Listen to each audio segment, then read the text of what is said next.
மாவட்டம் சத்திரப்பட்டி அருகே உள்ள பூலாம்பட்டி பகுதியைச் சேர்ந்தவர் விவேக். இவர் தென்னிந்திய பார்வர்ட் பிளாக் கட்சியின் மதுரை மாநகர் மாவட்ட வர்த்தக அணி தலைவராக உள்ளார்.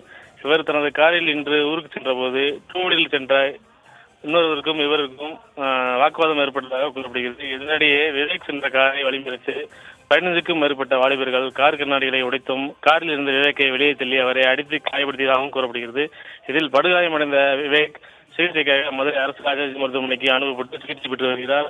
தாக்குதல் தொடர்பாக விவேக் சத்திரப்பட்டி காவல் நிலையத்தில் புகார் அளித்துள்ளார். அந்த புகாரின் அடிப்படையில் தாக்குதலில் ஈடுபட்ட பூலாம்பட்டியைச் சேர்ந்த சுதர்சன் உள்ளிட்ட 15 பேர் மீது மதுரை சத்திரப்பட்டி போலீசார் வழக்கு பதிவு செய்து விசாரணை நடத்தி வருகின்றனர். போலீசாரின் முதற்கட்ட விசாரணையில் தேர்தல் முன்பகை காரணமாக இந்த மோதல் நடைபெற்றதாகவும் 15 பேர் மீது வழக்கு பதிவு செய்து விசாரணை நடைபெற்று வருவதாகவும், மேலும் பூலாம்பட்டி பகுதியில் போலீசார் தற்போது பாதுகாப்பு பணிக்கு நிறுத்தப்பட்டுள்ளதாகவும் கூறப்படுகிறது.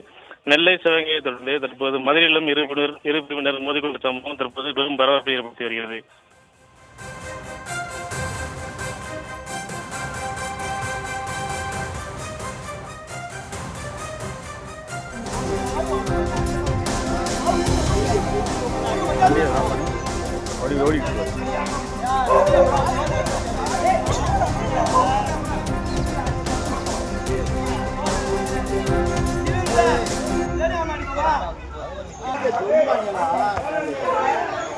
இந்த வாசல் போலீஸ் வர சொல்லிட்டேன்.